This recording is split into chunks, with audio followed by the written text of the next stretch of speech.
Okay, the first thing we do is to delete the cat and to replace it by another sprite. So we delete it and we choose a different one.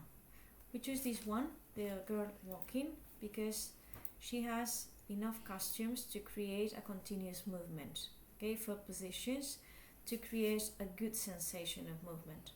Okay, one very useful thing is to change the name of the costume depending on what it does.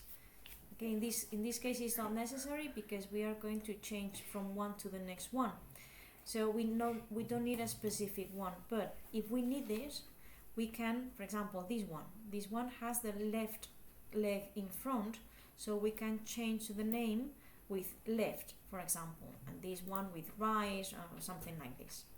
Okay, so in the program, the first thing is to choose the initial one, the initial instruction. Okay, everything begins with the green flags clicked, and we include the initial position of the sprite. We choose in the motion block, we go to this instruction and we pay attention to these values of x and y, because when we change the position, these values change. So if we move the girl here, the values are the ones we desire at the very beginning. Okay, then we go to the control instructions and we choose the forever loop to begin the movement. The first thing is to change the costume to the next one. Okay, from this one or from the last one, when she stops, she goes to the next one. Then we move it, okay, forwards, and we make it wait to see the change.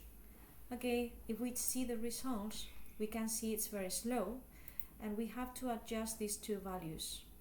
Okay, so we decrease 0.3, for example, not to be very fast, and we test the results more or less.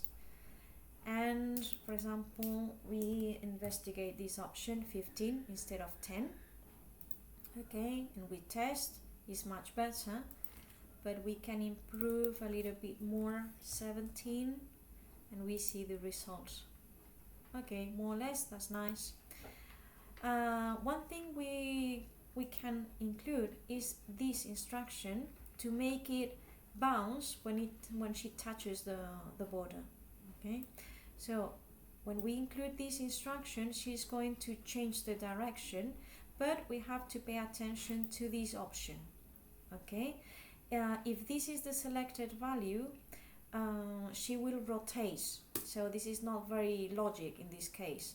She needs to go in horizontal, changing the direction, okay, looking forwards the whole time. So this is the correct option in this case. So to test the final results, we make it work. She goes and she bounces, that's it, in the correct position, and that's it.